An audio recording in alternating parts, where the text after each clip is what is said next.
Welcome to the Drowsy Historian, where sleep meets the secrets of the past. Tonight, we take you into the dark, echoing chambers of a place few ever left unchanged, a medieval court of law. Justice in the Middle Ages was not about truth, it was about power, fear, and survival. From burning irons to trial by combat, what passed for law often looked more like a ritual or a punishment in search of a crime. Chapter 1: Trial by Ordeal. When God was the judge. Close your eyes and picture a clearing beside an old stone chapel.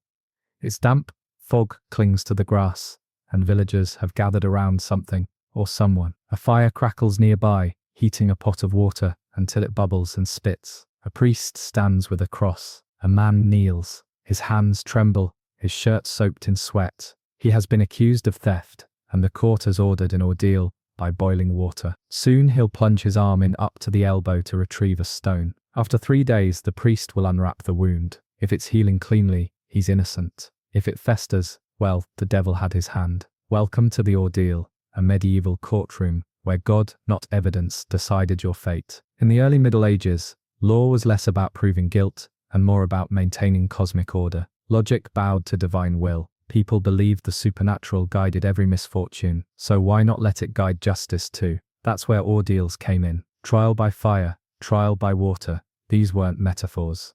They were sentences. Let's explore the types. 1. Ordeal by boiling water.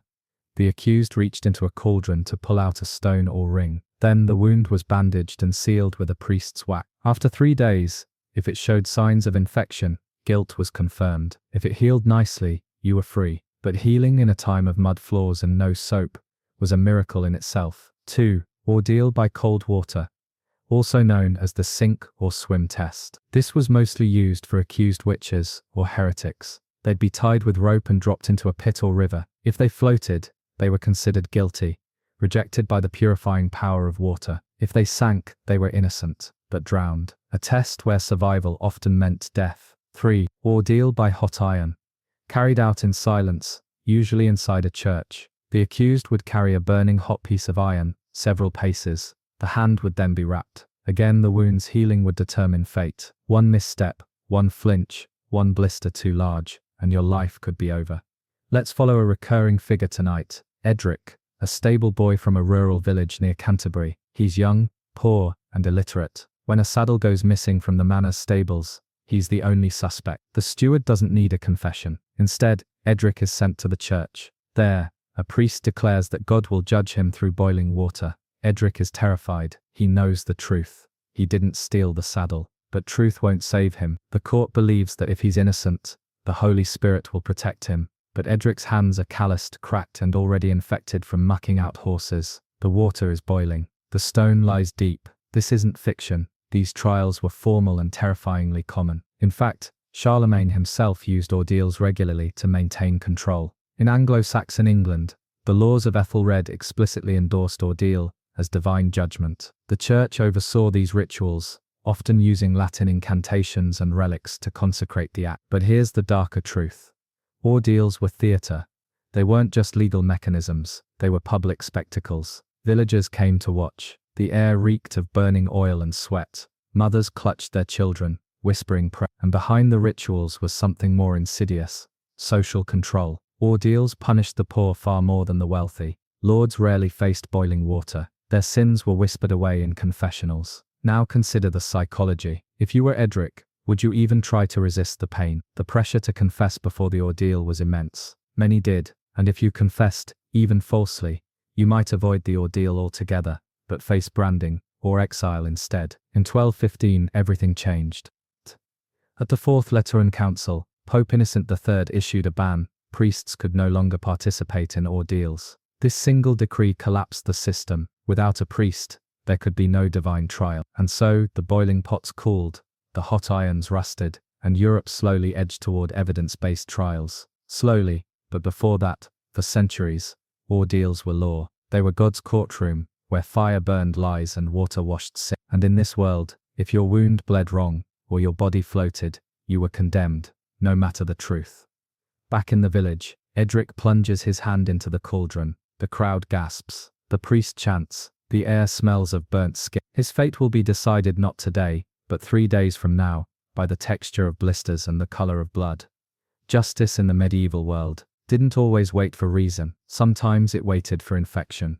It is the third morning since Edric submerged his arm. He sits in the church's outer chamber, his face pale, lips dry. His hand is wrapped in a linen cloth stiff with blood. Beside him the priest prepares a candle and beeswax. Today is judgment, not by jury, not by testimony, but by the shape of a wound. 3 days prior, when the boiling water hissed and bubbled like a demon's stew, Edric plunged his arm in without hesitation. Not out of courage, but out of terror. The crowd gasped as he pulled the stone from the bottom and cried out in pain. But it wasn't the pain that mattered. It was what the wound would say after 3 days of prayer, silence and rot. Now, the priest unwraps the bandage. He does it slowly, deliberately. Everyone leans in. The fingers are swollen, red and blistered. The arm smells faintly of infection. There is no sign of divine healing.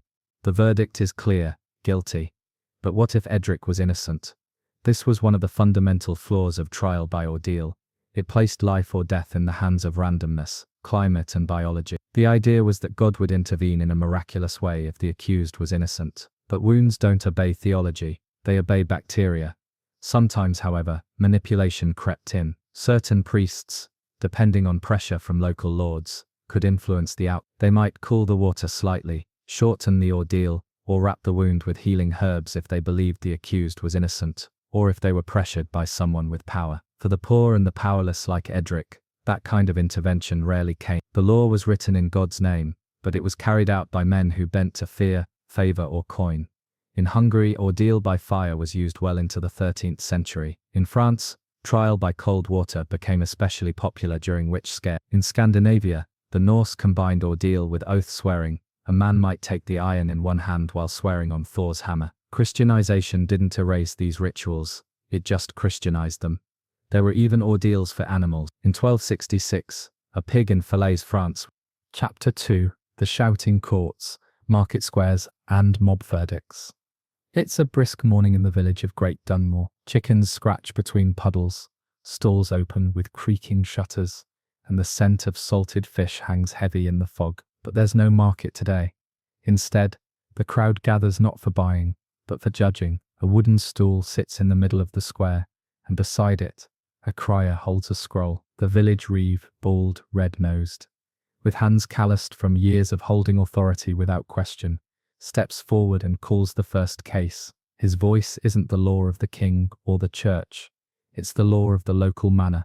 And what's about to happen is known as a shouting court. Long before the modern courtrooms of oak benches and powdered wigs, most justice in medieval Europe was loud, local, and terrifyingly informal. These were the manorial courts, tithing meetings, and hundred courts, where lords and commoners tried to resolve disputes, often with more noise than evidence. It was justice shouted in front of neighbors, held in open air, judged by familiarity, gossip, and fear. Let's meet Oswin, a cloth weaver with a crooked back and a habit of drinking too much ale. He stands accused of stealing 4 hens from his neighbor Wolf's coop. The hens were found in Oswin's yard, squawking under a net, feathers everywhere. Wolf stands nearby, red with fury, pointing and shouting, "They're mine, that patch on the wing, my mark." Oswin, bleary-eyed but not dumb, raises his hands. "They wandered in, I didn't know whose they were." Hens don't carry papers. Laughter breaks out. A woman coughs. Somewhere, a baby cries. But the mood is tense. The court isn't a court in the modern sense. It's the villagers, the reeve, and the Lord's steward presiding. There is no lawyer, no recorded law book open on a desk, just memory, custom, and a lot of loud voices. And this is important. Medieval justice in villages was performative. It needed to be seen. Guilt was decided by what seemed likely to the people watching. If you were disliked, if you had debts, if you smelled wrong, you were far more likely to be blamed.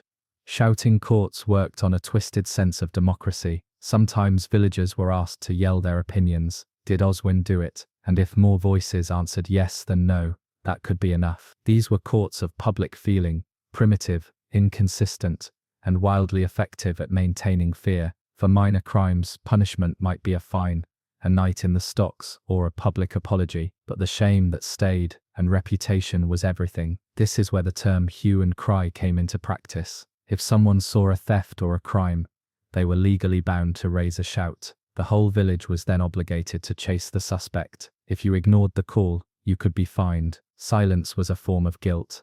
In Oswin's case, no hue was raised. Wolfe only discovered the hens missing the next morning. That alone weakens the accusation. Still, the hens were in Oswin's yard. The reeve listens, but only half-heartedly. He knows both men. He's drunk with Oswin before. He's borrowed eggs from Wolfe's wife. His judgment isn't impartial. It's personal. In the records of Winchester's manorial rolls, a baker was fined for selling bread too light. False weight, they called it. Another man was whipped for cursing a priest. A woman was fined for letting her pigs root through a neighbor's garden. These weren't criminal trials. They were discipline meetings. Community-enforced rules passed down by tradition more than law. The danger here was not just that the system was loud and loose. It was also biased. Women, newcomers and the poor were judged more harshly. If you were known to be troublesome, that reputation alone could convict you. One wrong look, one misstep at a feast, and you might find yourself in the shouting court next market day. Let's talk about the view of frank pledge. It was a system where groups of 10 or 12 households called tithings were responsible for each other. If one man broke the law, the whole group was punished, unless they turned him in. It was community policing by fear, and it meant you were always being watched. So for Oswin, even if he's telling the truth, he's already in trouble. His tithing group doesn't trust him. He once stumbled into a neighbor's yard drunk and broke a bucket. He muttered something rude to the steward's son last Christmas. He's not a criminal, but he's not like. The court reaches its decision. Oswin must pay a fine of 2 shillings, return the hens, and stand in the stocks for half a day. The stocks are placed in front of the alehouse. People pass by, some laughing, others spitting. Children throw rotten apples. A public shaming, not for deterrence but for entertainment. And here lies a deeper truth. Medieval courts weren't about proving guilt, they were about maintaining order. Whether the hens were stolen or wandered didn't matter nearly as much as making sure everyone saw that disobedience had consequences. The louder the punishment, the stronger the message. That's how society kept balance, not by fairness, but by Oswin limps home after the stocks, his pride bruised more than his body, his tunic still damp from spilt ale, apple pulp sticking to his collar. The crowd had jeered, of course, some out of habit, others out of vengeance. He mutters under his breath, but not too loud. Another outburst and he could be dragged back to the court for disorderly tongue. In Great Dunmore, justice echoes louder than the church bells, and it rarely forgets. The shouting court may seem chaotic, but there was a system behind the madness. Local lords didn't just enjoy order, they profited from it. Every fine, every penalty, every forfeited hen or goat ended up in the lord's treasury or kitchen. Justice wasn't about morality, it was economic, and that's where scribes entered the story. Behind the reeve stood a hunched man with ink-stained fingers and a board strapped to his knees. The court scribe, often a literate monk or clerk, was tasked with recording decisions in the manorial roll, a parchment ledger that tracked fines, accusations, tithes and land disputes. These records still exist today in archives from England to Normandy, filled with chilling repetition. Fined 1 penny for brewing with unclean water, punished for letting geese trample the church field, beaten for cursing a free man. These rolls weren't just for posterity, they were financial ledgers. A lord could reference a villager's history of offences like a modern credit score. Had Oswin been fined before? Yes. That made him a repeat offender in the eyes of the court and more likely to be judged harshly in the future. Fines were often fixed amounts, a half-penny, a shilling, but the real cost varied. A poor tenant farmer might work 3 days to earn a penny. A shilling could be the difference between food for the family or starvation. The rich could pay and walk away. The poor bled slowly under a pile of fees and humiliation. And yet, the most insidious part wasn't the fines, it was custom. The law was unwritten, passed by memory, and interpreted by those in power. If you were new to a village, like many seasonal workers or landless labourers, you didn't know the customs and ignorance was no defence. One such man, Reynold, a travelling thatcher, appears in court 1 week after Oswin's ordeal. He had let his mule drink from a stream running through the lord's hunting grounds. The stream was no wider than a foot, and Reynold had no idea it was restricted. But the court convicts him, citing trespass upon protected waters. His punishment, a fine of 3 pence and banishment from the parish for the season. His crime, being an outsider. Shouting courts weren't designed for fairness. They were designed for reinforcing local order.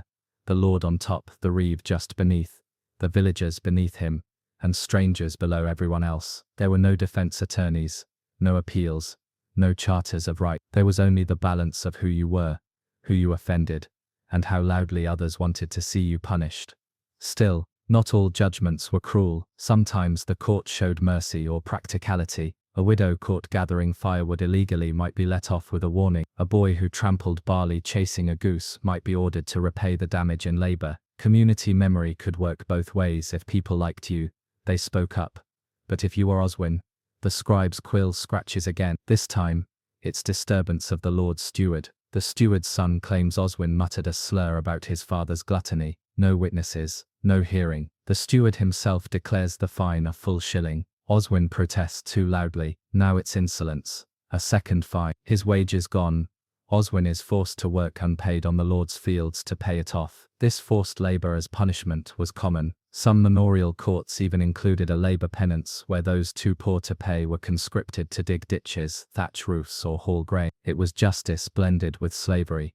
More disturbing still, records were rarely challenged. If the scribe wrote your name next to an offense, it became truth. Many couldn't read the rolls, fewer could write. A literate minority had total control over the narrative of guilt, but cracks in the system began to show in the late 13th and 14th centuries. As literacy spread, commoners began to understand the rolls. Some even began carrying written petitions to higher authorities. In towns, guild courts began forming, more formal and more balanced. Royal courts gradually expanded jurisdiction, and manorial courts became more about property and less about punishment.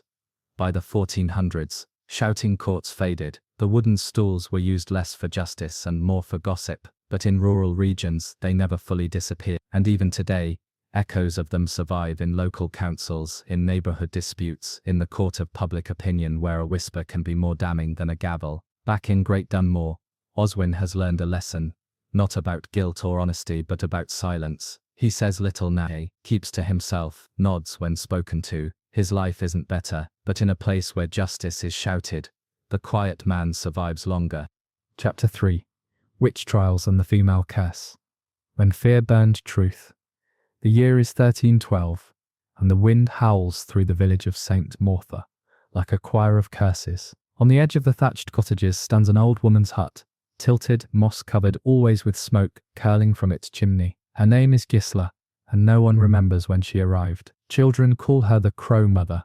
Women cross themselves when passing her gate, and the reeve avoids her entirely. Not because she's committed a crime, but because crops failed last spring, and the midwife's baby was born sickly, and the steward's dog went mad after barking at her door.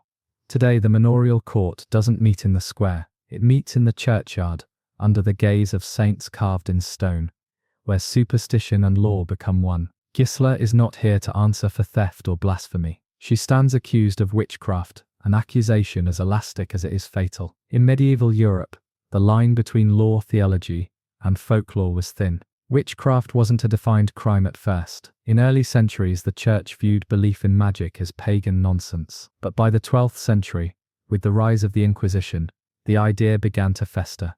If someone could summon unnatural forces, they weren't merely foolish, they were heretical. The common witch was not the pointy hat caricature of fairy tales. She was poor female, often widowed, and usually a healer, midwife or herbalist. Someone whose knowledge lay outside church control. Someone like Gisela. She's accused by Aelred, a blacksmith's wife whose child died of fever. Gisela looked at her with black eyes. Aelred swears, she muttered something when I wouldn't give her bread. No proof, no witness, just fear and grief searching for a target.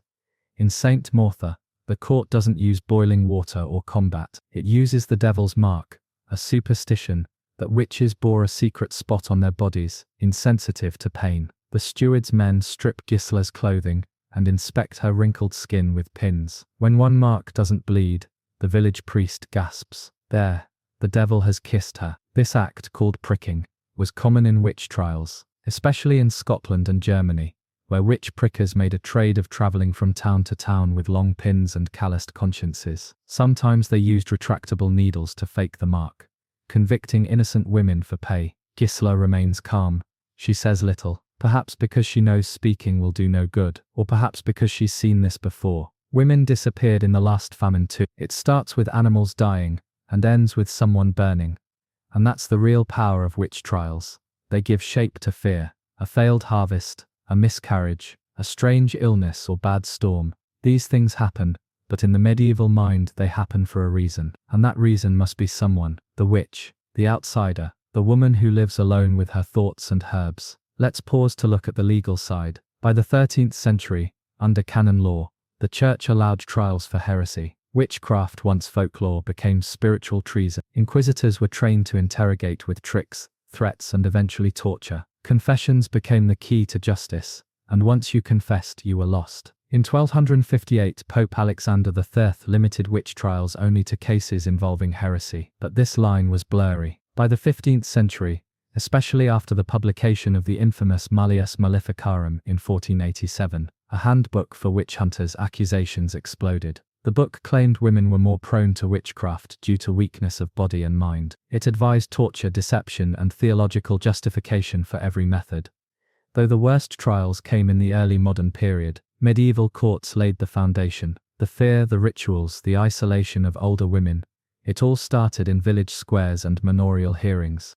Back in St. Martha, Gisla's trial moves forward. No defenses allowed. The priest testifies that he's seen her muttering in Latin. He doesn't mention she used to assist the old rector years ago when reading scripture for the sick. To speak Latin without permission is now suspect. Another villager says her cat stared at him oddly. Another claims his cows gave sour milk after she passed by.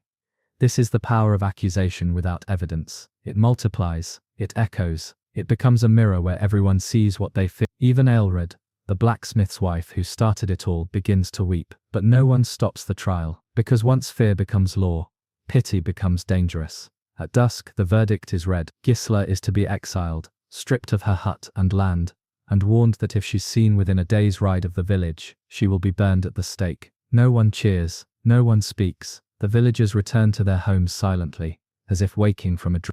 And yet, the next harvest fails again. Another baby is born deformed, another animal dies. But now the witch is gone. The witch trial didn't bring peace. It brought silence, a silence filled with fear, guilt, and the growing sense that justice in the medieval world often required a sacrifice. Gisla walks the old north road alone, a sack on her shoulder and no destination in sight. Her hut has been claimed by the steward, her cat slain, her name stained like blood on cloth. Villagers watched from doorways as she passed, eyes cast down, lips silent. She is not just outcast, she is a warning. But her case, though cruel, was not unique. Across Europe, from Yorkshire to the Black Forest, accusations like hers rose with the fog of misfortune. And as the medieval centuries turned, witchcraft moved from a whisper in a village to a matter of state and scripture. In the 13th and 14th centuries, church and secular courts competed for jurisdiction over suspected witches. The church saw witchcraft as a form of heresy, a soul corrupted by deals with the devil. Secular lords, however, treated it as a crime against order, a threat to crops, fertility, health, and power. This tug-of-war meant that the accused could be tried, punished, or tortured under both systems or bounced between them. The legal methods also differed. Church inquisitors were forbidden from spilling blood, so they resorted to torture that didn't visibly mutilate: starvation, isolation, sleep deprivation, the rack or the strappado, where the victim's arms were tied behind their back and they were suspended by a rope, then dropped suddenly to dislocate their shoulders. These methods were justified by theological logic. The devil lies, so pain reveals truth. Meanwhile, secular courts, especially in the Holy Roman Empire, showed no such restraint. Burning alive became a favored punishment, both symbolic and final. Fire didn't just kill, it purified. The auto de fe, or act of faith, was a public ceremony where supposed heretics and witches were sentenced and often executed by flame, their ashes left to the wind and the crowd. Let's return to Gisla, now wandering through the parish border of Brackenhill. She begs for bread at a roadside shrine, and is recognized by a man named Thorn, a former scribe who had once served in St. Martha's court. He doesn't fear her. He's seen how easy it is to accuse. He takes her in for the night, offering stale bread and a cot near his hearth. But the next morning a rumor spreads that Thorn is housing a witch. His neighbors confront him. They say his generosity is suspicious. Why help her if you're not like her? This was the disease of witch accusations. They were contagious. To defend the accused was to suspect yourself. One of the most disturbing parts of medieval witch trials was the use of forced confessions. Once accused, a woman was pushed until she said what they wanted to hear. Some admitted to riding broomsticks or flying through night skies. Others named familiars, demons in animal form. But these weren't delusions. They were coerced performances, often rehearsed in agony. Inquisitors asked leading questions. Did the devil visit you at night? Did you lie with him carnally? Who did you bring to your Sabbath? The accused, desperate for the pain to stop, said yes to anything. Some invented names just to fill the silence. Some began to believe it themselves. In 1324, Alice Keitela, a noblewoman in Ireland, was accused of witchcraft. Her case was unique. She was wealthy, literate and connected, but she was also a widow multiple times over, and her stepchildren wanted her fortune. They accused her of sacrificing animals and poisoning husbands. Alice fled before the verdict, escaping the fire, but her maid Petronilla de Meath was tortured into confessing and burned in her place. It was the first recorded witch execution in Ireland. Back in Brackenhill, Gisela is taken by local guards and brought before the Lord's bailiff. This time, she is silent. The charges are vague. Suspicion of unnatural knowledge. The priest notes her advanced age, her lack of family, her possession of dried herbs. She is jailed in the tower, fed once daily, kept from sleep. After 5 nights she confesses, not to witchcraft but to wanting revenge. Yes, she says, I wished my accuser would lose her tongue. That is enough. She is not burned. Brackenhill lacks the gall for fire. Instead she is sentenced to branding, her skin marked with the letter W for witch. Her hair is cut. She is beaten with birch rods and again expelled, but now with the brand visible she cannot hide. Wherever she goes she is the witch. In taverns she is refused. In churches she is ushered out. Children throw stones. She has become justice's shadow, proof that the court acted, that order was restored. Yet order never came. Famine followed drought. War came to the borderlands. Disease crept in from foreign ports. The scapegoats were used up, but the suffering stayed, and still new witches were found. Because in the absence of understanding, fear always finds a name to blame. By the late medieval period, the foundations had been laid for the great witch hunts of the 16th and 17th century. But the seeds were planted earlier in rural courts, in market squares, in whispered prayers and public humiliations, in the fear of the midwife, the old woman, the healer, in Gisela, who now walks alone again, older than most believe, stronger than anyone knows. Her body bears the mark of injustice, but her mind holds the memory of every scream, every forced confession, every friend who turned their face away. She is not a witch, but she has seen what witches are made of. Chapter 4. The King's Justice. Royal Courts and Bloody Hands.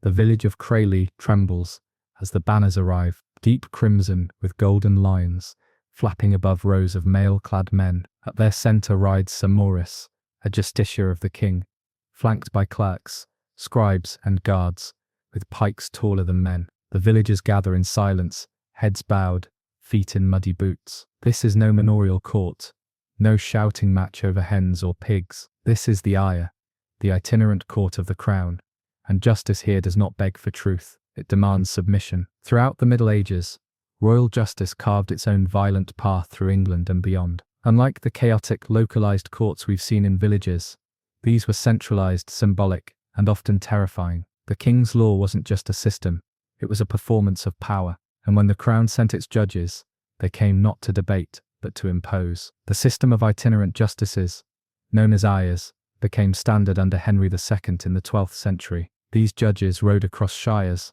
holding court for everything from land disputes to treason. They arrived with massive rolls of parchment, called the Coram Regia, and de Banco, which listed past crimes, suspects and even community complaints. Their goal was twofold: deliver justice and collect fines.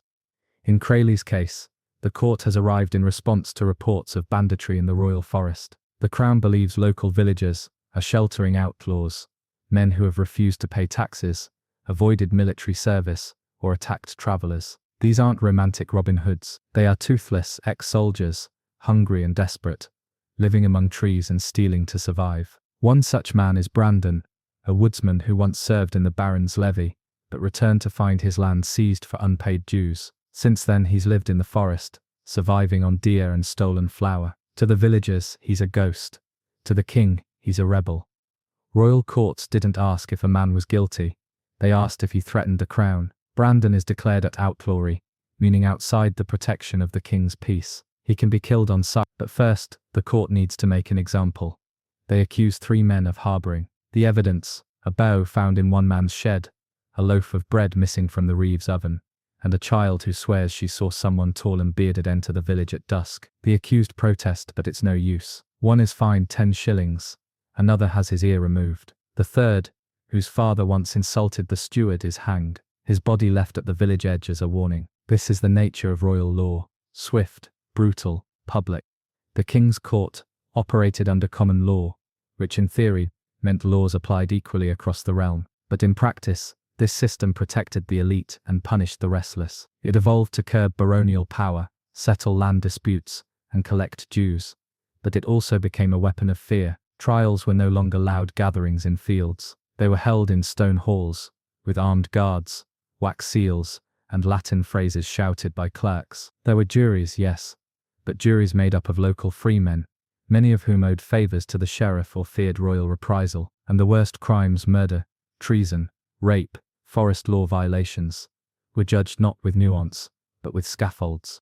Royal justice also came with tools: the gallows, the pillory, the gibbet. Hanging was the preferred punishment for felons. The condemned were often dragged behind horses, clothed in rags, and forced to confess before a watching crowd. Their corpses were left swaying for days, eyes picked by crows, as a message: the king remembers everything. Brandon watches from the trees. He sees the corpse of his friend swinging near the south gate. He doesn't weep, he doesn't speak, he simply turns deeper into the woods, into the outlaw life, now knowing there is no pardon, because once royal justice marks you, you are never truly free. Let's not forget the financial engine of this system. The crown's justices weren't just judges, they were taxmen, record keepers, and debt collectors. Villages were fined for unpaid rents, missing men, broken roads. If a suspect fled, their family was fined. If a criminal died before trial, their land was seized by the king. This was called a sheet, a mechanism to absorb property into royal hands. And what about women? They were rarely tried in royal courts unless the crime was infanticide, poisoning, or arson. But when they were, the punishments were spectacularly cruel. Women accused of petty treason, like killing a husband, were burned alive, considered a dishonor to male authority. Records from Edward III's reign include multiple such executions, described in grim detail by royal scribes.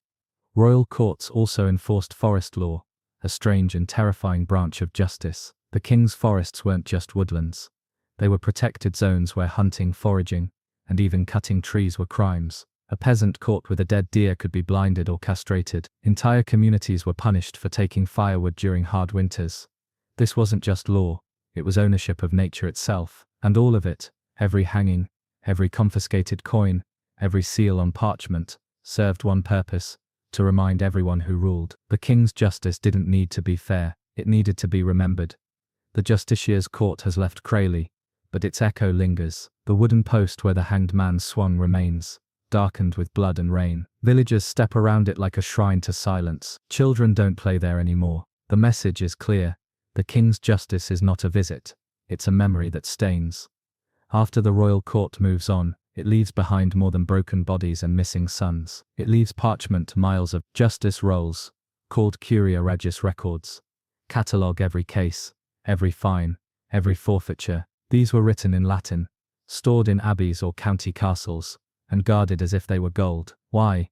Because law under the king was about permanence. Manorial courts yelled, the king's court wrote. In theory, this meant accountability. In reality, it meant control. A man like Brandon, once named an outlaw, couldn't escape it. Even if he fled to another shire, his name could follow him. The record was the truth, and that record was not erased by innocence, only by death. Let's pause to examine how these records functioned. The royal court operated with a system of writs, short, formal commands issued in the king's name. If you wanted to reclaim land, accuse someone, or even be summoned to court, you needed a writ. This wasn't free. Petitioners paid for the king's ink, and that meant poor peasants rarely got a hearing, unless a noble spoke for them. Imagine you're a miller, whose land was seized by a knight while you were away fighting in the Welsh marches. You return, find your family displaced, and seek justice. But the court won't see you unless you pay for a writ. You can't pay, so you appeal to the local lord, but he's cousin to the knight. Justice stops before it starts.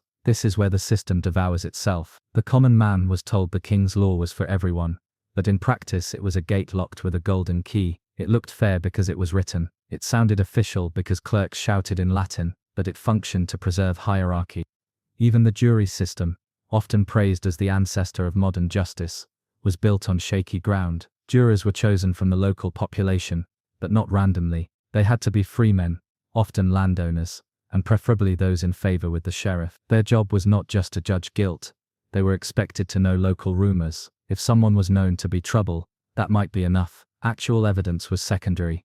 Sometimes jurors simply repeated what the sheriff or steward wanted them to say. Others feared royal retaliation if they voted the wrong way. In one recorded case from 1293, a jury acquitted a peasant accused of stealing wool from a lord's storehouse. The king's clerk overruled them and fined the entire jury for false judgment. So much for peer justice. Then there was the issue of punishment scaling. The king's court could hang a man for stealing a sheep, but if a nobleman killed a peasant, he might pay a fine and walk free. The value of life was tied to status. Under the law of the realm, it cost more to kill a nobleman's deer than to blind a serf's son. Brandon, now living under an alias in another county, tries to rebuild. He thatches roofs in exchange for bread. But one winter, a royal officer arrives to survey the area. A list of names is unrolled. Brandon's old one appears. He denies it, says nothing. But a boy who once saw him near the forest remembers. That night Brandon vanishes. Some say he returned to the woods. Others say he was dragged to a jail in Norwich. No one knows. What matters is that the roll remembered him, even when his neighbors forgot. Let's not forget the spectacle of justice. Royal courts made a show of punishment. The hanged body, the pillory in the town square. In one infamous case, a man convicted of striking a knight's horse was not just whipped. He was paraded naked through 3 towns, hands bound behind his back, with a sign around his neck reading "I struck power." These rituals weren't about correcting behavior. They were about showing everyone what not to become. But the cruelty wasn't random. It was methodical, even logical if you followed the king's reasoning. Order must be kept, rebellion punished, and fear sown deep enough to bloom every time the banner rode into town. And yet cracks began to form. By the late 13th and early 14th centuries, nobles and churchmen began challenging royal justice. Charters were drafted, petitions submitted. One of the most famous, the Magna Carta of 1215, attempted to restrain royal authority, promising that no freeman would be punished without lawful judgment of his peers. But this only applied to freemen. Serfs, women, and laborers remained shadows in the legal system. Still, even small changes mattered. New offices like coroners were established to track suspicious deaths. Sheriffs were occasionally held accountable. A few brave juries even defied royal expectation and freed the innocent. But these were exceptions. Royal justice remained a performance of dominance, ritualized, recorded, and irreversible. The king's court didn't need to see you commit a crime. It only needed your name. Once written, that was enough. Chapter 5. Torture as Truth. Confession under duress. The room is stone, damp. Candlelight flickers in the draught. Chains rattle gently as a man shifts his weight on a bench too narrow for comfort. This is not a prison. It's a confession chamber, and what happens here will never be recorded in warm ink or spoken above a whisper. His name is Thomas, a traveling merchant, accused of heresy and theft. But no one is asking for evidence, only for his confession. Welcome to the darkest side of medieval justice. Torture as truth. A system not designed to discover facts, but to force agreement. Contrary to popular belief, not all medieval courts used torture. In fact, Anglo-Saxon law before the Norman conquest forbade it. Confessions were not considered strong evidence. But as the church's influence grew, and heresy became not just a sin, but a crime against order, that changed. By the 13th century, especially under the Inquisition, torture became a formalized tool of the court. The goal was not to punish, but to extract the soul's truth. If you confessed, you were redeemable. If not, you were stubborn and possibly possessed. And so, pain became the purifier. The methods were varied, each more devious than the last. The strappado was favored by inquisitors. The accused arms were tied behind their back, and they were hoisted by rope, then dropped suddenly, wrenching the shoulders from their sockets. Screams echoed through monastery walls as bones popped and nerves screamed. The logic: if the devil protected them, they would feel nothing. If they felt pain, it proved their guilt. The rack was a staple in secular courts. The accused lay flat as rollers stretched their limbs slowly, separating tendons and joints. "Tell us your sin," the torturer would say gently. "Tell us what we already suspect." And as the pain grew unbearable, people did. Thomas, the merchant, is stripped to his tunic. His crime: selling silver trinkets, blessed by a foreign priest, unauthorized goods, possibly magical. A rival merchant denounced him. The bailiff needed no more. Brought before the city court, Thomas was questioned. He denied everything. That was his mistake. Now he sits in a room beneath the courthouse, walls slick with condensation, an iron brazier glowing faintly in the corner. Tools are laid out, thumbscrews, clamps, the heretic's fork, a metal rod fitted between chin and chest, forcing the head upright for hours. The clerk asks again, "Where did you get the trinkets? Who gave you the words of blessing?" Thomas says nothing. The rack creaks. This is the logic of the system. Truth was assumed. Confession was compliance. Courts didn't ask, "Did you do it?" They asked, "Why did you do it and who else helped?" Guilt was predetermined. What mattered was cooperation.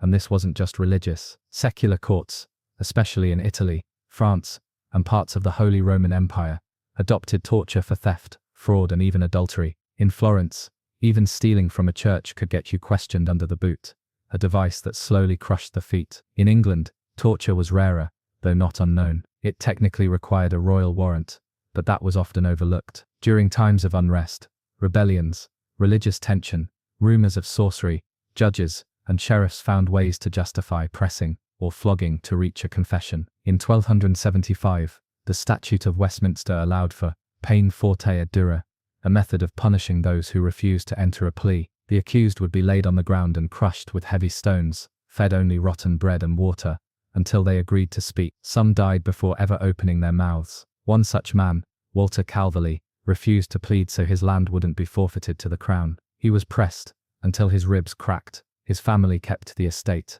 Confession under duress was also useful politically. Lords used it to extract secrets, eliminate rivals, or destroy dissent. A noble might be accused of plotting treason. Under torture, he names 3 others. Those 3 are then brought in, tortured, and the circle widens. Truth becomes a network of pain, not reality. And yet there were limits. Courts often required a confession to be reconfirmed after the torture ended. If the accused repeated the same story later, calmly, it was considered valid. If not, the confession might be discarded. But who, after hours of agony, would dare back in the chamber?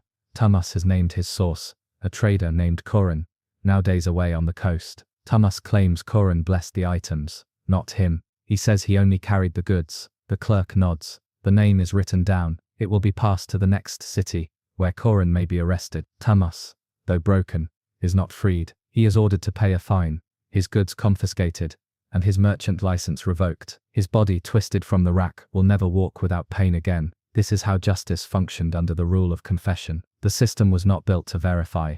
It was built to confirm what authority already believed. Pain made that possible. Pain became the shortcut to closure. Some priests argued against it. A few scholars questioned its morality, but most remained silent, because torture was not used against them. It was used on the poor, the foreign, the isolated, and the unlucky. It was designed to be felt, not seen, hidden behind thick walls and stone stairs. And the worst part, sometimes, even the innocent confessed, out of exhaustion, out of fear, out of the knowledge that a quick lie was better than a slow truth. Thomas never returned to the marketplace. His hands, once skilled at tying silk and weighing coins, now shook too badly to string a pouch. He lived quietly on the outskirts of the city, selling what little he had left for bread and candles. People avoided him, not out of cruelty but discomfort. He had passed through something most feared to name, the pain beneath the law, the agony behind the verdict. And the truth was, he was not alone. Across medieval Europe, thousands of men and women, commoners, clergy, merchants, even nobles faced the same chamber. And while their names are mostly lost, the machines that judged them remain. Let's examine a few of these terrifying tools. In the inquisitorial courts of Spain, the rack became infamous. Victims were stretched until their limbs dislocated, tendons tore, and sometimes ribs cracked open. The pain didn't end when the session stopped. Those who survived often lived the rest of their lives, unable to lift an arm, walk straight, or even sleep. The thumbscrew, used widely in the Germanic states, was a small vise with sharp ridges, designed to crush the fingers slowly. Some variants had spikes inside. A favorite for extracting names, the screw could be applied gradually, letting the torturer pause between turns, asking after each twist, "Do you remember now?" Then there was the boot, used in France and Scotland, made of iron or wood.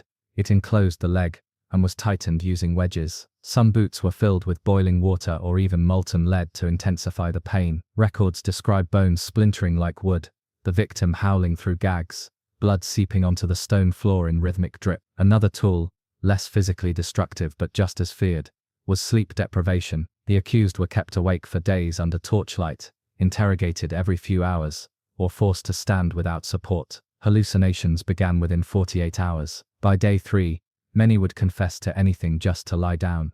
But perhaps the most insidious element of all was this: the system didn't view these confessions as unreliable. In fact, the opposite was true. A confession under duress was seen as proof that the soul had finally surrendered its lies. In the eyes of inquisitors and secular judges alike, pain purified the spirit, stripped away falsehood, and revealed divine truth. Of course, this logic had holes. Gaping one. In Toulouse, a peasant named Marceau was accused of heresy in 1308. He endured 3 rounds of torture, naming over a dozen neighbors as fellow blasphemers. Later, when the torture stopped and he was asked to confirm the confessions, he recanted every one. He was retortured and confessed again. His testimony led to 5 arrests, 2 executions, and the loss of half a village's trust. This wasn't justice, it was a fire that spread with every lie it ignited.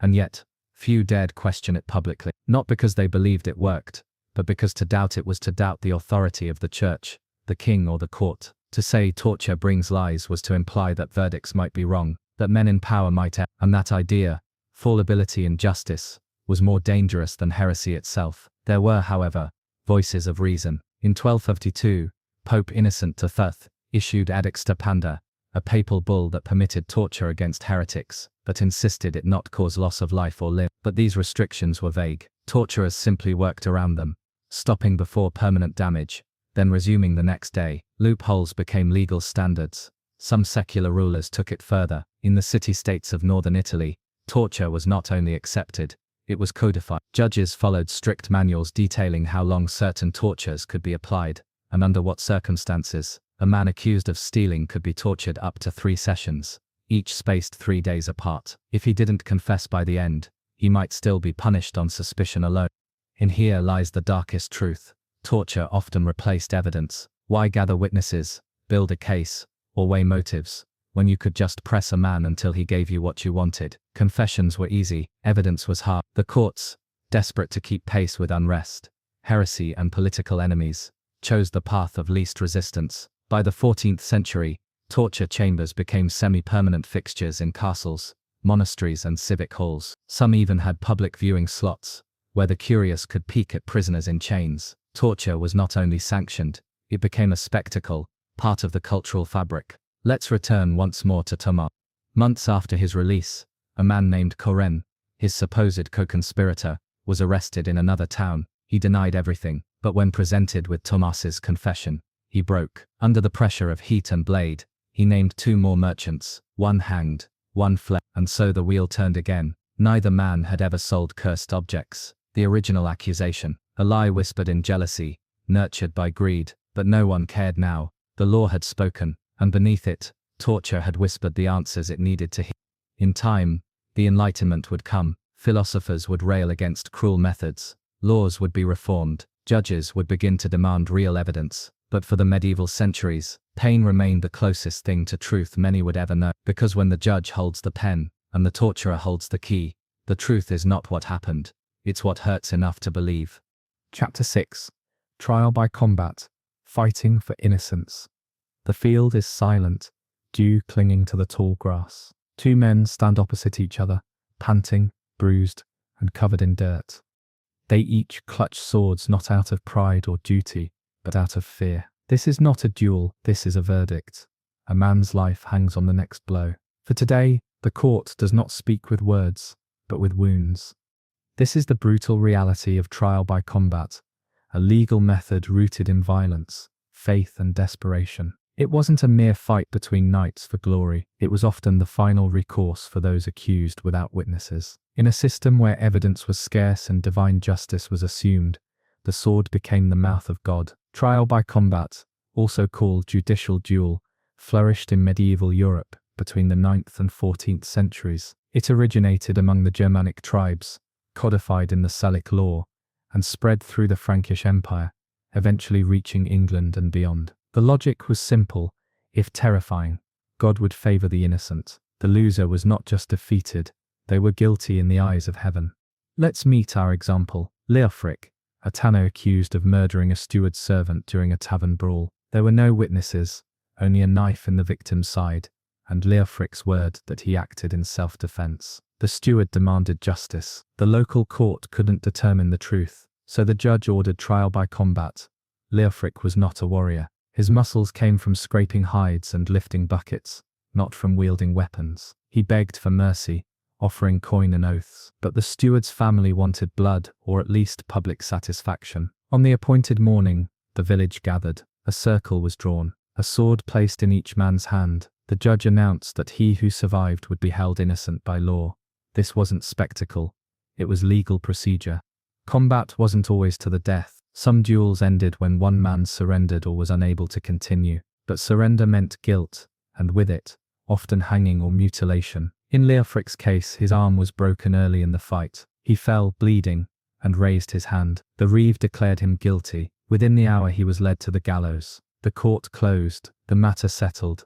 Yet the law permitted something even more complex: champions. If a nobleman was challenged, he could hire a fighter to represent him. This created a system where the wealthy never needed to lift a blade. Their champions, trained, brutal, well-fed, fought in their place. Meanwhile, the poor had only themselves, or worse, they were forced to fight against champions with experience and armor. In one famous case, a baker named Mathieu Rouen lost his duel to a baron's hired man after barely lifting his sword. He was strangled with a rope immediately after the verdict. Women were allowed to demand trial by combat too, though with strict limitations. A woman could fight a man she accused, but the duel was handicapped. The man stood in a pit up to his waist, armed with a club. The woman stood above the pit's edge with a weighted veil or sling. The idea was to equalize the battle, but few women dared. The consequences of loss were absolute.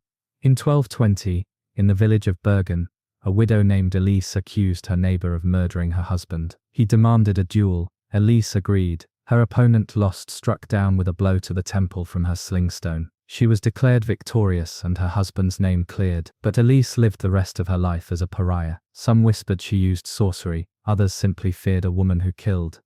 The church opposed trial by combat. It went against canon law, which preferred confession, penance and ordeal. But secular courts, especially in France and England, embraced it for its simplicity and finality. No jury needed, no trial records, just one man left standing. In royal courts, trial by combat could even settle land disputes. If two nobles both claimed the same estate and documents were lacking, they could resolve it in combat. The winner gained title and property. The loser lost everything, sometimes including his life. In this way, law became a blood game played with swords instead of scrolls. But the system was not invincible. By the 14th century, as royal authority grew and literacy spread, written contracts and formal trials began replacing physical combat. Judges preferred juries to duels, written testimony to wounds, and yet even as the official use declined, the threat of combat remained a powerful tool. A man could accuse another and force him to answer with steel. The fear of combat often forced settlements out of court.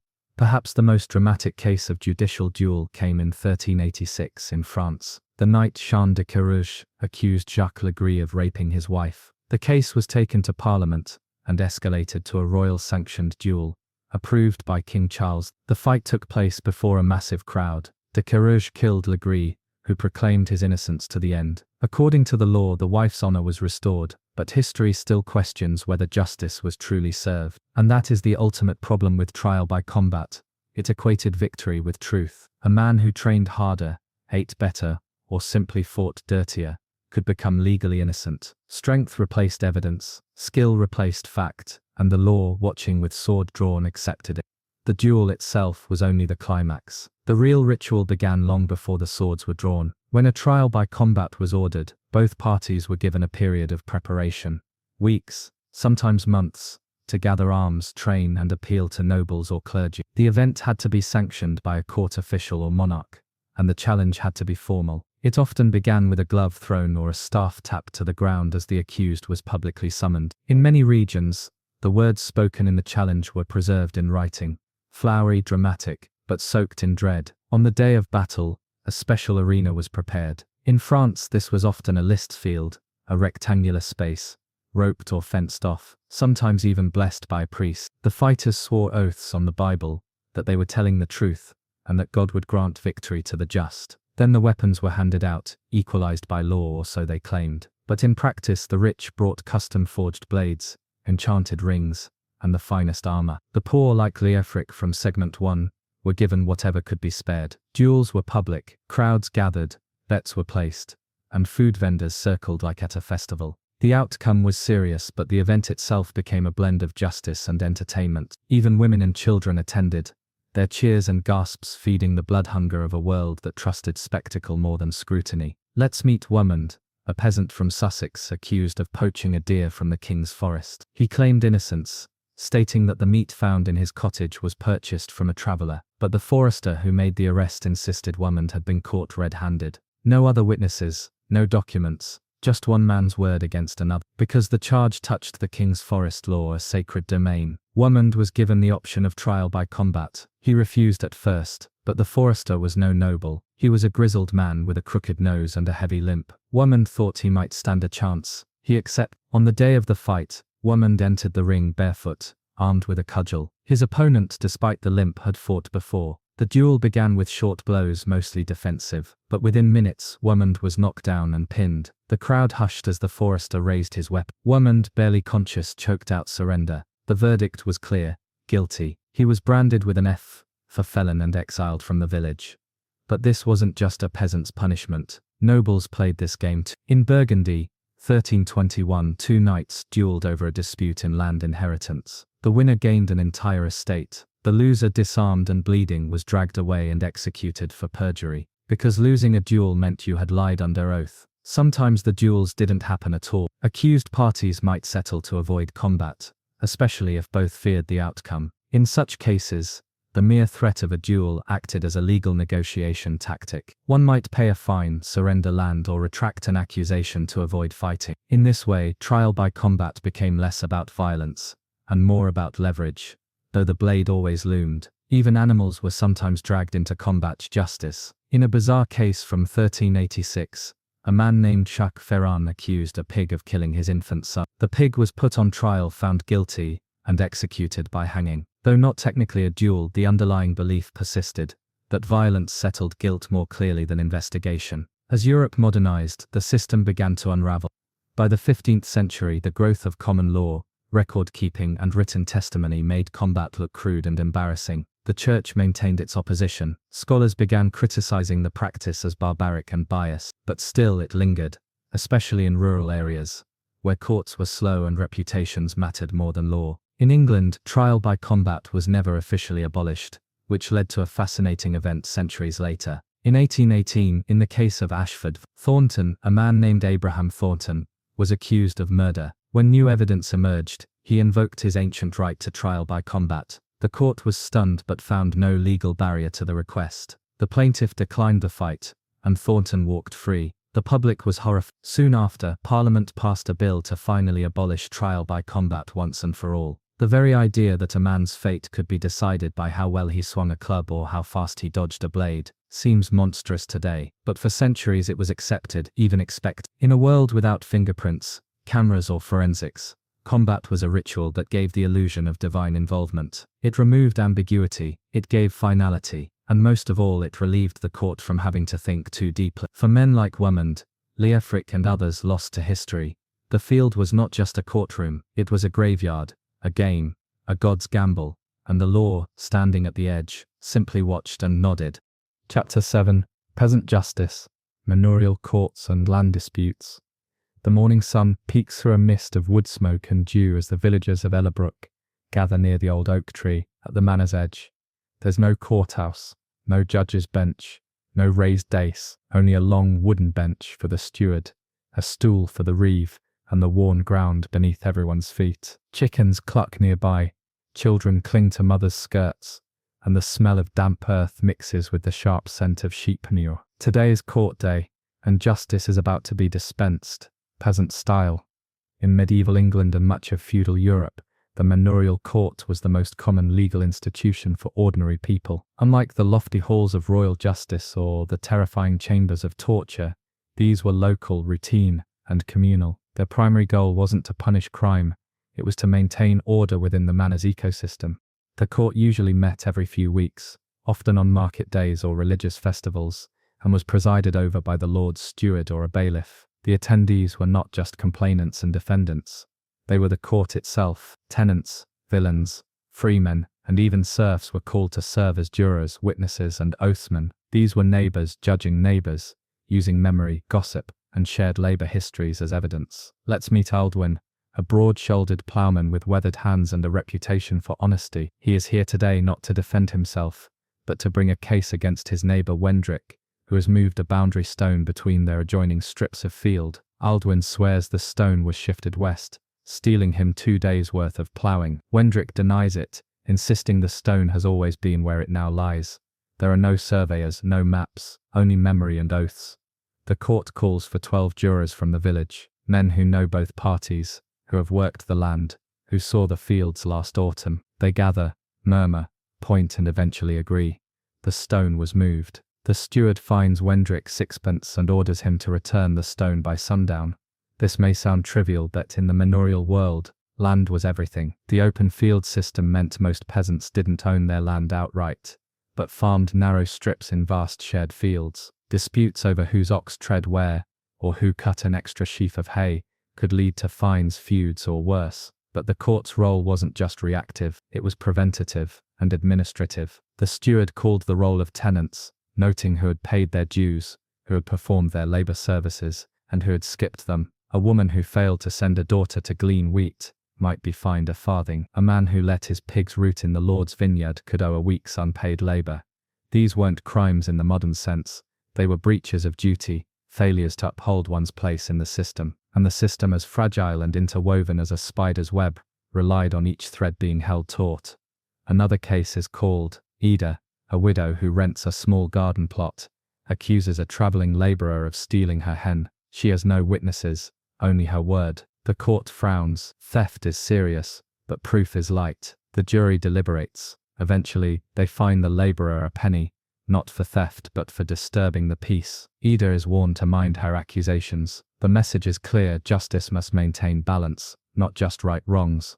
Unlike royal courts, manorial justice often blended restitution with reconciliation. A man who insulted his neighbor might be fined but also ordered to share a drink with him in public, to heal the rift. If someone's cow trampled another's beans, they might owe oats in return. Punishment was often economic or social, not physical. But the system had its flaws. Lords could manipulate outcomes. Stewards were not impartial. They served the manor's financial interests. A tenant who owed extra grain might find himself fined more often. A family with daughters reaching marriageable age might face accusations just as their land leases came up for renewal. Justice could be a tool of pressure. Even so, for many peasants, the manorial court was their only form of law. Royal courts were far distant and expensive. If a villain traveled to a shire court, he risked being fined for leaving the manor without permission. Thus, most grievances, no matter how deep, were handled locally, with custom, memory, and community as the final arbiter. Aldwin's case is over, but he stays to hear others. A youth is fined for climbing the church steeple on a dare. A baker is punished for using a light weight to cheat customers. A midwife is scolded for delivering a baby on Sunday, an act seen as disruptive to holy rest, unless it was life-threatening. These cases might sound absurd, but each one reflects a thread in the fabric of feudal life. They weren't about crime, they were about roles, rhythms, and obligations. The court wraps up as the sun climbs higher. The steward makes final notes in the manor roll. The reeve announces the date of the next gathering. Aldwin heads home, shoulders aching, but satisfied. Justice, such as it is, has been served. Not by swords, not by rack, not by royal decree, but by the quiet consensus of muddy boots and calloused hands.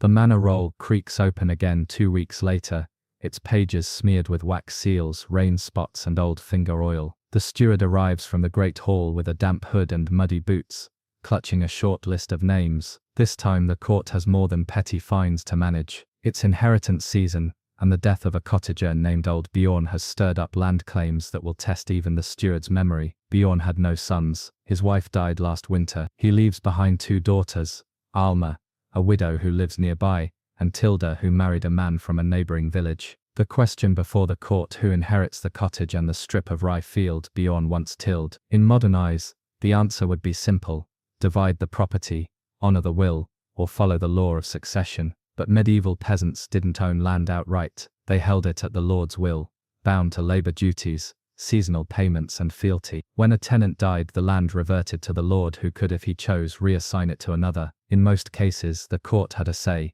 but it always leaned in favor of what maintained stability and productivity. Alma argues that she has cared for her father in his final years. Tilda says her marriage was arranged with the understanding she would return when Bjorn passed. A cousin of the Reeves standing nearby says neither deserves the land, as Bjorn owed a week's ploughing duty that went unpaid before death. The jurors, all men of the manor, none of whom care much for Tilda's husband, confer in a low circle. The steward listens, brows furrowed. Finally the verdict: the cottage will go to Alma, but half the rye strip will be reassigned to a young labourer in need of land, with the condition that he pay 2 hens annually to the lord. Tilda receives a one-time grain payment and is told to seek housing in her husband's village. This wasn't cruelty, it was balance, a delicate algorithm of labour, politics and village memory. Inheritance disputes like this were common in manorial courts, with life expectancy low and land vital. Control over even a small plot meant survival. The court didn't just settle legal claims, it shaped who got to thrive, and often women were at a disadvantage. They could hold land, yes, especially as widows, but their claims were always weighed against productivity, local sentiment, and the unspoken belief that men were more reliable ploughers. Still, manorial courts weren't heartless. In another case, Githa, a blind woman, is brought before the court by her neighbor, who claims she let her goats destroy his barley. She's poor, old and without sons. The jurors know this. Instead of a fine, the steward orders her neighbor to help mend her fence, and Githa is to gift him a wheel of cheese by Michaelmas. Justice, yes, but coated in mercy. Another case follows. Rorik, a young man, wants to marry and take over an empty croft, but he is not yet a full tenant. He applies for entry into the manor system. The court considers his age, his skill at hedge laying, his behavior at church. They approve, but only if he swears to fulfill 6 days of ditch work before Candlemas. His name is entered into the roll. Just like that, Rorik becomes a legal man of the village. This kind of justice, binding, personal, performed in the open, created deep social memory. Everyone knew who had defaulted on debts, who had lied, who had made amends. The court wasn't just a legal forum, it was a village mirror reflecting a community's wounds and repairs. Let's look at the roll again. Across the pages are not just cases, but lives. Wulfric fined for missing Heyday without cause, claims he was ill. Given warning, Ealdgith sells her ale without measuring, fined 1 penny. Warned to mark her cups. Children of Hilda, seen pulling turnips from the Lord's garden. Mother pays in eggs. Each entry is a glimpse into daily tension where survival rubbed against expectation. Over time, these records became valuable resources. Lords studied them to track productivity. Historians now study them to uncover patterns of rural life where land passed through generations, where customs changed, where economic strain cracked families apart. By the 14th century, some manorial courts even began to fade. The Black Death decimated villages, and with fewer tenants, laborers gained more bargaining power. Lords found themselves less able to control who held land. In some cases, peasants began demanding written leases, fixed rents and even the right to move without permission. But in the high medieval period, the manorial court was everything. It was where birth was noted, marriage licensed, labor tracked and death settled. It controlled rights to graze animals, to collect firewood, to take thatch from the marsh. It wasn't justice as we know it, it was economic choreography, a system of small verdicts that kept the village alive. Aldwin, now older, still serves as juror. He remembers past cases, not from books but from the smell of wet grain on Judgment Day, the sound of Githa's goats, the curve of the rye strip he once fought over. Justice to him is not theory, it is footprints in a field, a goat's bleat in the morning, a broken fence mended with bark twine. In the manorial world, law had no robe, no throne, no scale. It had boots, and it walked among the people it judged. Chapter 8. Church Courts. When sin was crime, the cathedral bells toll noon in the city of Greswich, their echo bouncing off stone cloisters and tiled rooftops. In a narrow hall beside the chapter house, a small wooden door creaks open. Robed clerics file in, their sandals soft on the worn flagstones. There is no sword here, no armour or shouting reeve. Instead, parchment rustles, incense curls lazily in the air, and the air itself feels heavy with guilt. This is the consistory court, and here sins become crimes. While royal courts ruled the body and manorial courts ruled the field, It was the church courts that governed the soul. From the 12th century onward, ecclesiastical courts gained increasing legal authority across Europe, presiding over not just clerics but laypeople too. Their jurisdiction, moral failings, marital issues, spiritual disputes, and anything deemed offensive to God's law. In theory, their punishments were lenient. No execution, no mutilation. Church courts could not shed blood, but their judgments cut deep in other ways, through excommunication, public penance, fines, and loss of spiritual status. Let's meet Hosanna, a midwife and widow brought before the bishop's court on charges of immodest conduct and lewd speech. The accusation: a neighbor heard her singing a bawdy song while preparing herbs for childbirth. Another swears she used heathen phrases during a recent labor. A third, a rival healer, implies she invoked spirits when the priest was not present. Hosanna defends herself calmly. She says the herbs are medicinal, the song was old and harmless, and that her method saved babies when others died. But in the eyes of the clerics, she has 3 strikes. She's a woman, she's unmarried, and she holds authority in an area traditionally dominated by male priests, birth and death. The court listens, nods gravely, and issues its sentence. Hosanna is to fast for 40 days, wear a linen shift to mass every Sunday, and stand barefoot in the churchyard for 2 hours repeating psalms aloud, a penance not physical punishment, but spiritual humiliation. This was common. Church courts sought to reform the soul, not break the body, but the methods could be just as painful. Public shame was a powerful force in medieval society. To be seen standing in a shift, or kneeling at the altar reciting prayers for lust, could mark a person for life. The list of offenses judged by church courts was long and deeply personal. Adultery, fornication, blasphemy, missing mass, improper burial, sorcery, refusing to tithe, disobeying priest, speaking against the church. Even marital disputes fell under church jurisdiction. A man could accuse his wife of frigiditous, sexual refusal. A woman might accuse her husband of impotence. The court could demand medical testimony, witness accounts from servants, even bedroom confessions. Sex was not private, it was ecclesiastical business. The court also oversaw wills and testaments. The dead, after all, belonged to God. Disputes over inheritance often landed here, especially when donations to the church were involved. If a man left too little to the cathedral, his soul was said to linger in purgatory. If he left too much, angry relatives might accuse the priest of manipulation. And then there was heresy, the darkest shadow in the church court's reach. If a person was accused of preaching against doctrine, questioning the Trinity, mocking the sacraments, or associating with foreign beliefs, they could be summoned under suspicion of heresy. These cases were treated with chilling seriousness.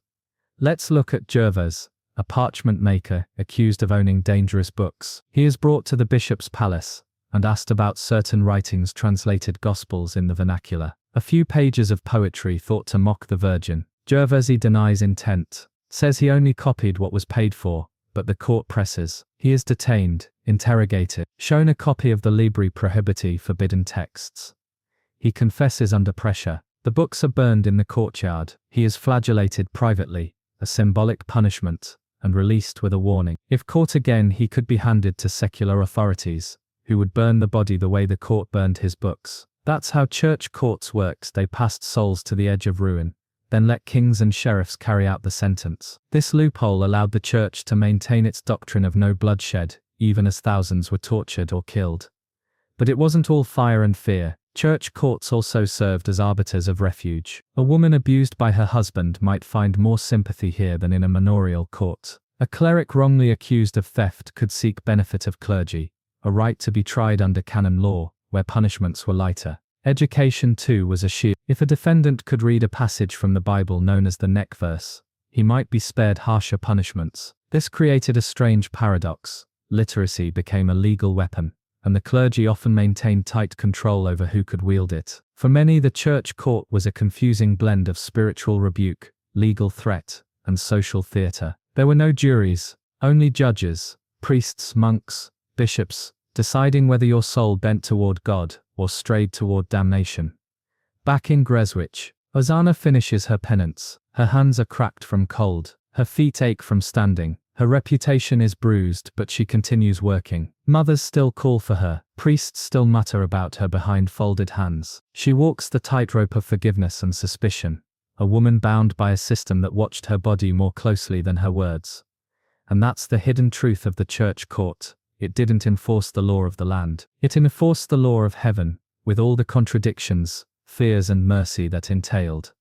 As the bells ring for Vespers, Hosanna disappears back into the folds of village life, familiar, shunned and watched. But in the cathedral chapter house, the court still scrolls are rolled, witnesses wait nervously, and a new name is called. Matthias, a former scribe's apprentice, stands accused of defying a priest's order. His real crime, speaking against the bishop's tithe collection. He said the church had grown fat while peasants starved. Someone overheard. Now he stands with his head bowed, and his freedom hanging by a thread. The church's court, unlike its secular cousins, extended far beyond visible crimes. Its reach was spiritual, conceptual, and psychological. To speak against the church was to endanger the salvation of an entire community. But for the court to act, it had to wield more than sermons. It wielded tools of consequence, many of which had no earthly counterpart. Foremost among them was excommunication, the severing of a soul from the body of Christ. To be excommunicated was to lose not just favor but function. You could not attend Mass, you could not take communion, you could not marry, be buried on holy ground or even enter contract. In extreme cases, no Christian was allowed to speak to you, eat with you or trade with you. Matthias fears this more than anything. He begs for a lighter punishment. He offers penance. The court agrees barely. He is ordered to fast on bread and water for 15 days. Donate his cloak to the poor and copy 3 psalms by hand as public repentance. But the threat lingers. If he speaks again, the seal of excommunication will fall, and then no one, not even family, will speak his name. But church justice wasn't all outward facing. It also protected its own. One of the most controversial aspects of the church legal system was benefit of clergy, the right of a cleric to be tried under ecclesiastical rather than secular law. This protection applied to ordained priests, monks, friars, and eventually anyone who could recite the neck verse from Psalm 51. Have mercy on me, O God. This meant even some laymen could claim clergy status. In the 14th century, courts often accepted anyone who could read Latin and recite the passage. Over time, this privilege became so abused that career criminals memorized the verse, just to escape harsher royal justice. A murderer who could chant psalms might receive a short penance, while an illiterate thief was hanged. The church's solution, branding. Those who used benefit of clergy fraudulently might be spared the rope, but would be branded on the thumb with an M for murderer or a T for thief. One use only. Next time, no neck verse would save you. But while the church sheltered its own, it also offered shelter to others' sanctuary. Any person who reached the altar of a consecrated church could claim sanctuary for a period, usually 40 days. During that time, no secular authority could arrest them without special permission. It was a powerful symbol, God's house protecting even the wicked. Some fugitives confessed and left voluntarily. Others tried to negotiate exile in exchange for their life. But the system wasn't perfect. Some stayed beyond their time. Others were forcibly dragged from the church by angry mobs. And when sanctuary broke down, blood was often spilled at the altar. Church courts also dealt with clergy misconduct, though with mixed results. A priest caught in a brothel might be quietly relocated. A monk accused of drunkenness might be ordered to copy scriptures or rebuild a wall. But serious sins, heresy, simony, murder, were brought to trial, and sometimes the church handed its own over to secular justice to avoid scandal.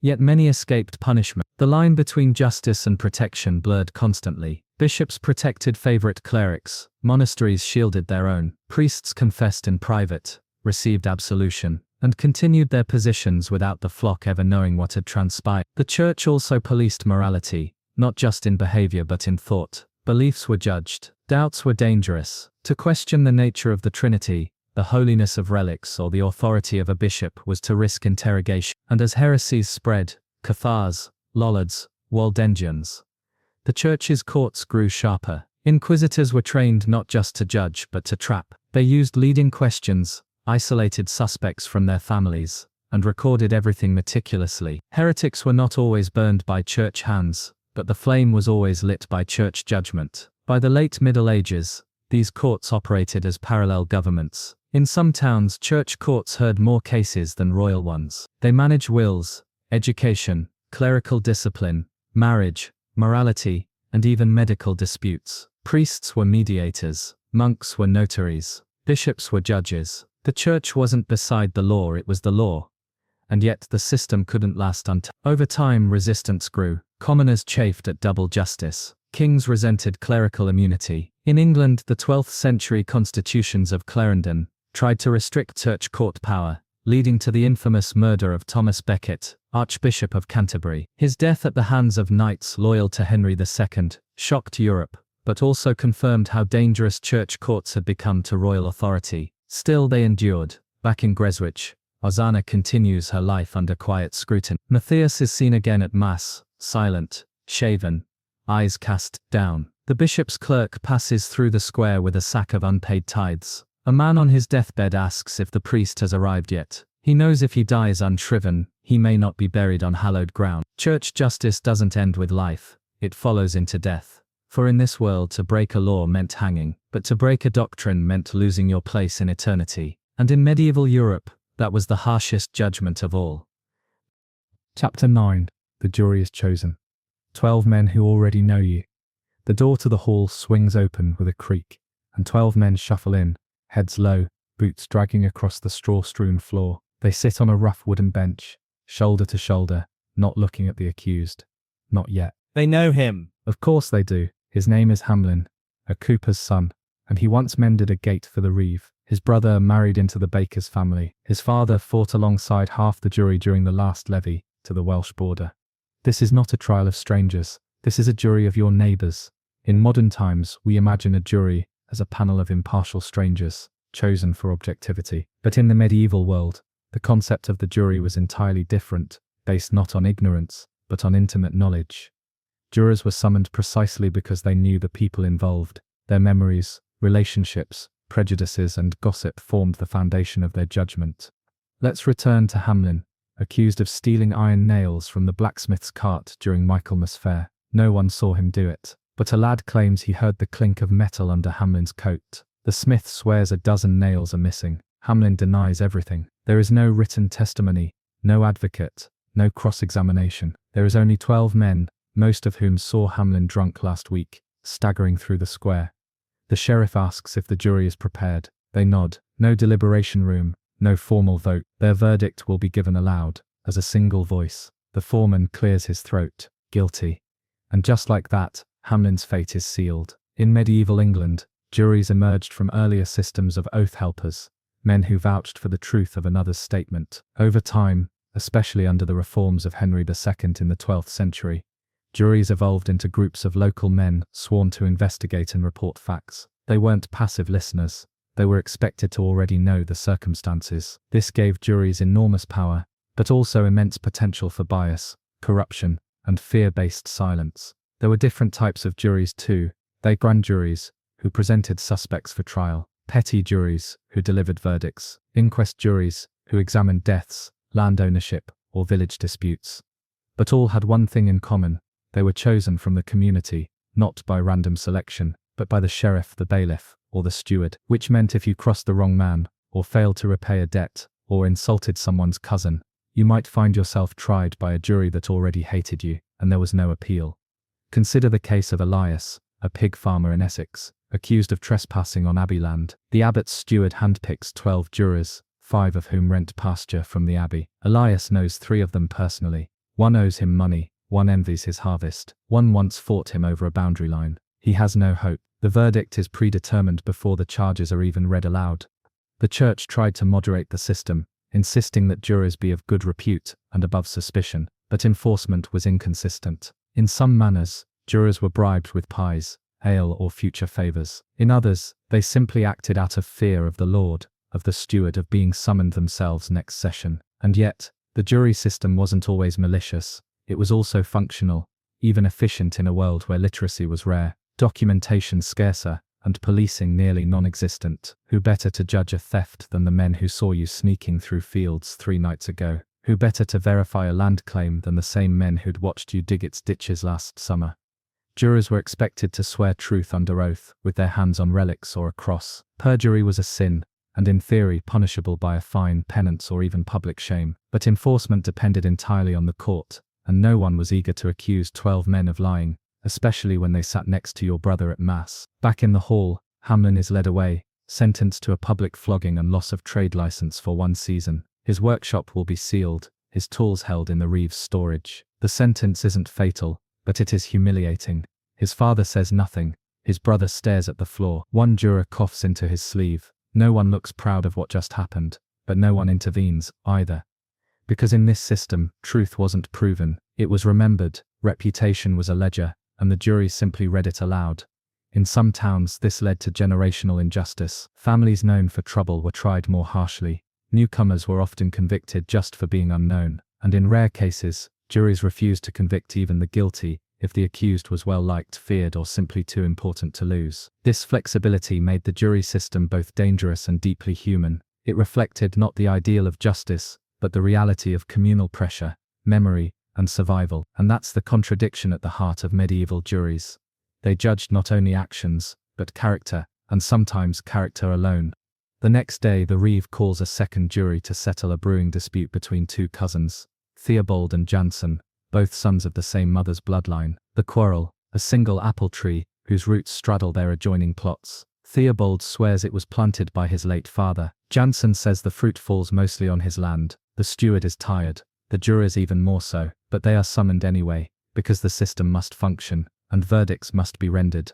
12 men again, some sigh, some smirk. They know both parties. One juror leans over to another, whispering, "Didn't Jansen owe Theobald ox fees 2 winters back?" That comment, fleeting, quiet, may shift the outcome more than any testimony could, because in medieval courts, justice lived in relationships, and those relationships bled into every decision. To understand the mechanics of the jury system, we need to look at oaths. Before every session, jurors swore to tell the truth according to their knowledge and conscience. This oath wasn't a formality. It was considered a binding spiritual act. To lie under oath was not just a civic offense, it was a sin, risking damnation. And yet, oaths were broken often, not for profit, usually, but for loyalty, convenience, survival. In a world where famine or plague could erase a village in weeks, protecting your kin or simply avoiding offense could be wiser than telling the absolute truth. Some juries returned what were called false verdicts, either from pressure or corruption. In serious cases,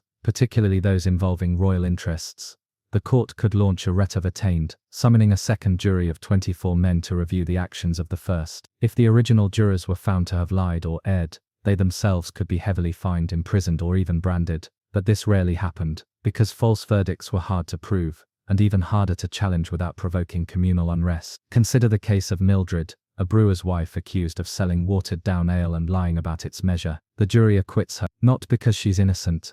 Everyone knows her jugs are light, but because she hosts the harvest feast every year, and no one wants to offend her husband, who supplies firewood in winter. The steward knows the truth, but he lets it go, because to overrule the jury risks disrupting the village's fragile peace. In the manorial world, justice was not about punishing every offense, it was about preserving order. Sometimes that meant letting things slide. Juries were also influenced, sometimes overtly, by the sheriff or lord steward. Though not permitted to interfere directly, these officials often shaped jury composition, excluding men with strong opinions or including those loyal to the manor. In some cases, especially involving property, the steward would hint which outcome the lord preferred. One chronicler in the late 13th century wrote of a steward in Norfolk who did gently place upon the jury 3 men of the lord's barn, meaning workers who lived and depended on the manor's goodwill. Unsurprisingly, their verdict matched the steward's wishes precisely. These manipulations created tensions. In towns where the merchant class was growing, urban juries began to rebel, insisting on independence, drafting charters, and in some cases, accusing stewards themselves of misconduct. In 1305 in York, a group of jurors walked out of court after being pressured to convict a cloth dyer. Their refusal led to a fine but also forced the Reeve to explain his influence before the city council. The seeds of modern jury independence were being sown, even in disobedience. Despite its flaws, the jury system slowly began to evolve. By the 14th century, courts began requiring more structured evidence. Written testimony, though still rare, began to appear. Disputes over land sometimes included charters or seals. Kings issued reforms that tried to standardize jury procedures, particularly in criminal cases. The introduction of circuit justices, royal judges who traveled between counties, brought stricter oversight to local verdicts.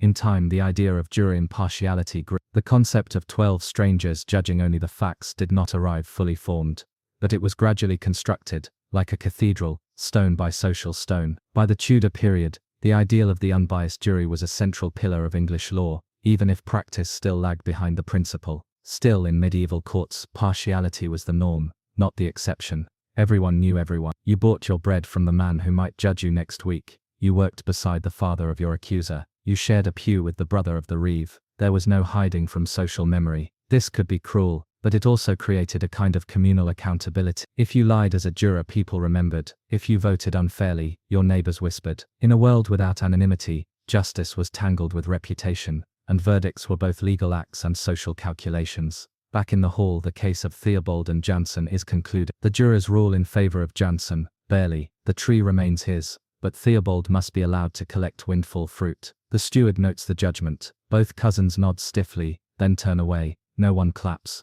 No one smiles. But the village breathes a little easier. The matter is closed. For now. And that was the purpose of the jury, not always to find truth, but to keep peace with the fewest possible wounds. Chapter 10. Sentenced. Executions, mutilations, and shame. The bell above the town gate tolls 4 times. Not for mass, not for fire, but for justice. A crowd forms beneath the gallows post, boots stirring the dirt, eyes darting toward the cart, arriving slowly from the square. In the back stands Edric, wrists bound, tunic stained with fear and grime. The judge's verdict is final. Guilty of theft, with no oathman to defend him. The punishment is death, not because he killed, or burned, or blasphemed, but because he took bread twice from the reeve's storehouse. Today the law speaks not in words but in display. In the medieval world, punishment was performance. It was not meant merely to discipline the offender. It was designed to deter, humiliate, and signal. Public executions were rituals of warning, where justice became spectacle, and for those watching, it was meant to be unforgettable. Not all punishments ended in death. In fact, most did not. But for crimes deemed serious, treason, robbery, arson, repeated theft, rape, or murder, execution was a frequent sentence, and the methods varied, depending on crime, rank, and region. The most common was hanging, simple, brutal, and visible. The condemned was led to the gallows, often on a cart or dragged behind a horse, wearing only a shift or tunic. Sometimes they were offered last rites, other times denied even that. No hood, no blindfold. The noose was placed by hand, the knot tightened by someone they might know. In small villages, gallows stood on a hill outside the walls, a silhouette against the sky. In cities, they loomed over busy roads. Corpses might be left for days, swinging gently, until birds stripped the flesh. It wasn't out of cruelty, it was a message. The law sees, the law remembers. But death was not the only fate. For lesser crimes, dishonesty, repeated drunkenness, adultery, slander, punishments were crafted for shame. A liar might be paraded with a donkey's tail tied to his belt. A baker who sold short loaves could be made to carry her bread on her head, walking the market naked from the waist up. One chronicler tells of a man in Shropshire forced to wear a wooden sign reading, "I stole from my neighbour's table while kneeling during Mass." And then there were the mutilations.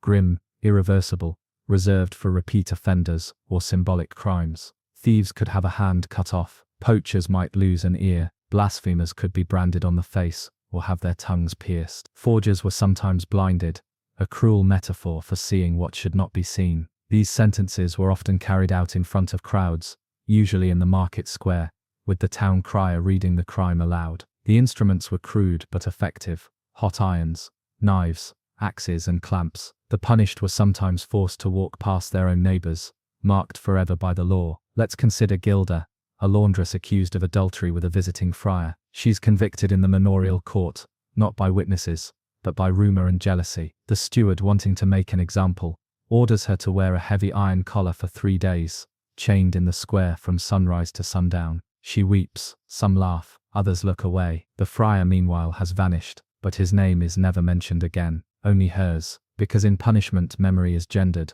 and shame sticks best to the powerless. Children were not spared either, though rare. Teenagers, especially boys over 14, could be flogged, branded, or even hanged. One record from 1314 shows a 14-year-old boy hanged for stealing a purse, while another younger child was whipped for mocking the priest during Lent. The stocks and pillory were ubiquitous. Built into town squares or near churches, they immobilized offenders by the wrists, ankles, or neck, leaving them exposed to the jeers and filth of the public. Rotten vegetables, dung, dead animals, anything could be hurled. Some towns encouraged it, others allowed friends to bring food. Either way, the goal was clear: make suffering seen.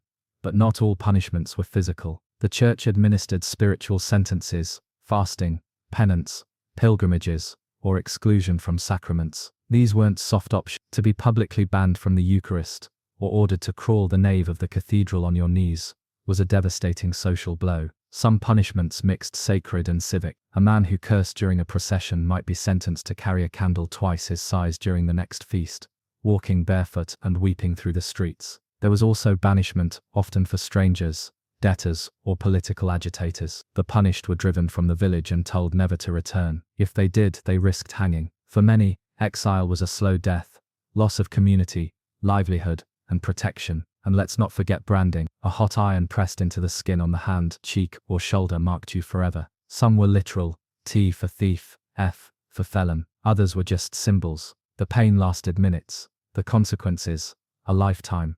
Punishment in the medieval world was not just retribution. It was moral theatre, and everyone was the audience. Children learned not from sermons, but from seeing a man limp past with a missing finger. Women learned by watching a girl shaved bald for bedding a steward squire. Men learned by seeing their drinking mate hanged at dawn, his boots still damp from the night before.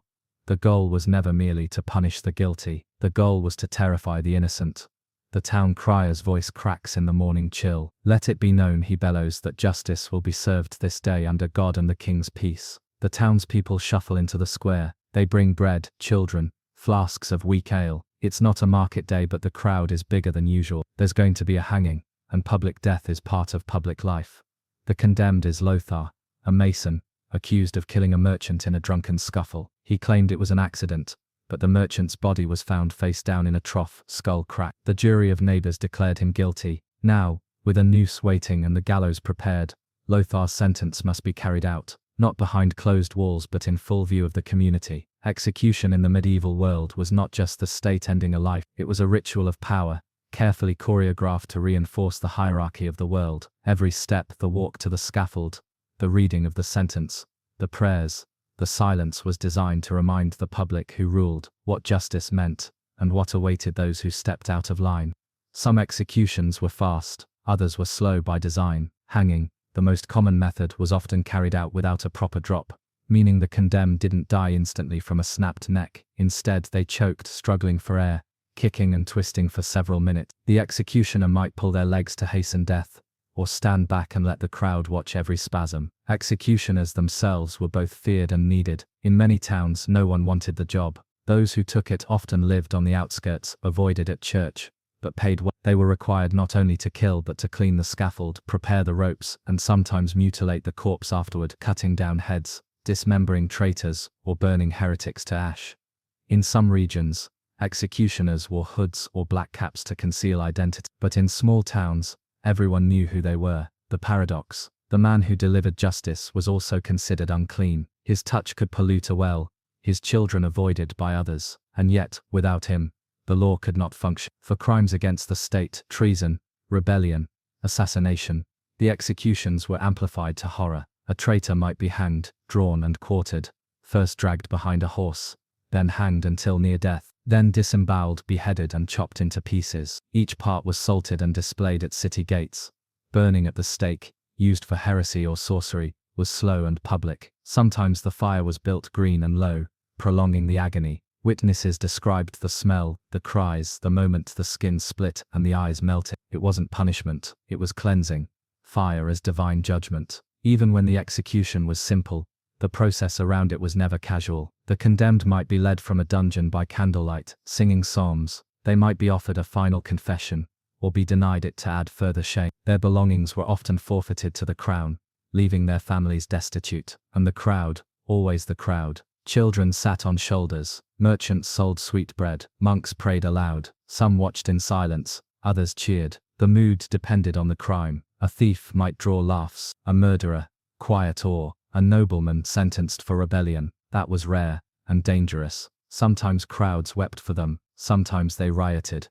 In 1322, the execution of Thomas, Earl of Lancaster, drew thousands. Some dipped cloth in his blood, treating it as a relic. The crown panicked, fearing martyrdom. Soldiers had to break up the gathering, and the king ordered his name erased from prayers, but his execution remained burned into public memory. Executions could even backfire. In some towns, sympathy for the condemned led to unrest. A popular blacksmith sentenced for killing a tax collector might find flowers thrown at his feet as he walked to the gallows. His widow might receive food from neighbors for years. In such cases, the execution did not end the story.